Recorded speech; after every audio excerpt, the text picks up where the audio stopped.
नमस्कार मित्रांनो, जर तुम्ही थेट पार्ट 2 पाहत असाल तर आधी पार्ट 1 नक्की बघा, कारण पार्ट 1 मध्ये आम्ही स्वामी समर्थांचा उगम, त्यांच्याबद्दल विविध परंपरा आणि अक्कलकोट पर्यंतचा त्यांचा प्रवास जाणून घेतला आहे. नमस्कार, मी सपना. स्वागत आहे तुमचं बातमी या चॅनलमध्ये. चॅनलला सबस्क्राईब नसेल केलेलं तर नक्की करून घ्या. कारण मित्रांनो, आमच्या युट्यूब अॅनालिटिक्स नुसार व्हिडिओ पाहणाऱ्या जवळपास 99 लोकांनी अजून बातमी चॅनलला सबस्क्राईब केलेलं नाही.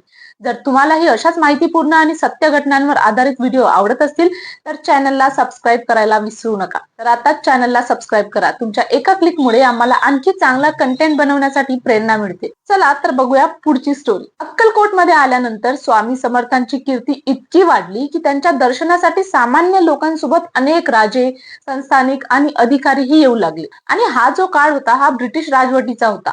भारतात मोठ्या राजकीय घडामोडी सुरू होत्या आणि 1857चा स्वतंत्र लढाही याच काळात झाला.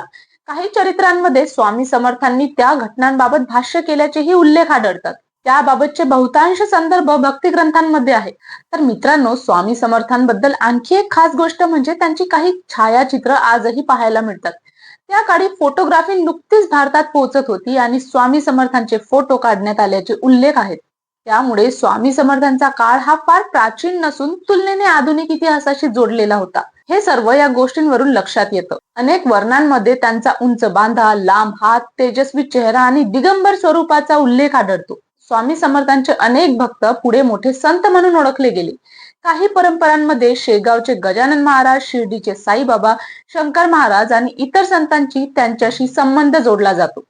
तसेच विष्णुबुवा ब्रह्मचारी, विविध संस्थानिक आणि अनेक सामान्य भक्तांच्या भेटींचाही उल्लेख चरित्रांमध्ये सापडतो. आता या सर्व कथांमुळे स्वामी समर्थांचा प्रभाव त्या काळात किती मोठा होता याची कल्पना येते.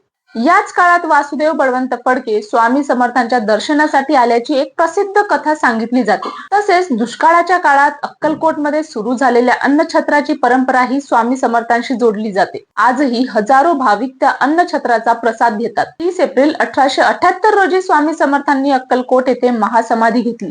त्याआधी त्यांनी आपल्या भक्तांना दिलेले संदेश आजही प्रत्येकाच्या मनात आहे.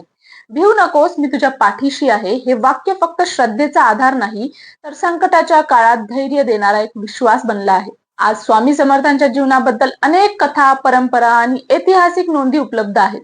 काही गोष्टी श्रद्धेवर आधारित आहेत तर काहींचे लिखित संदर्भही मिळतात.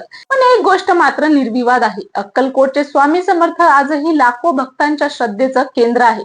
तुमच्या मते स्वामी समर्थांच्या आयुष्यातील सर्वात प्रेरणादायी गोष्ट कोणती?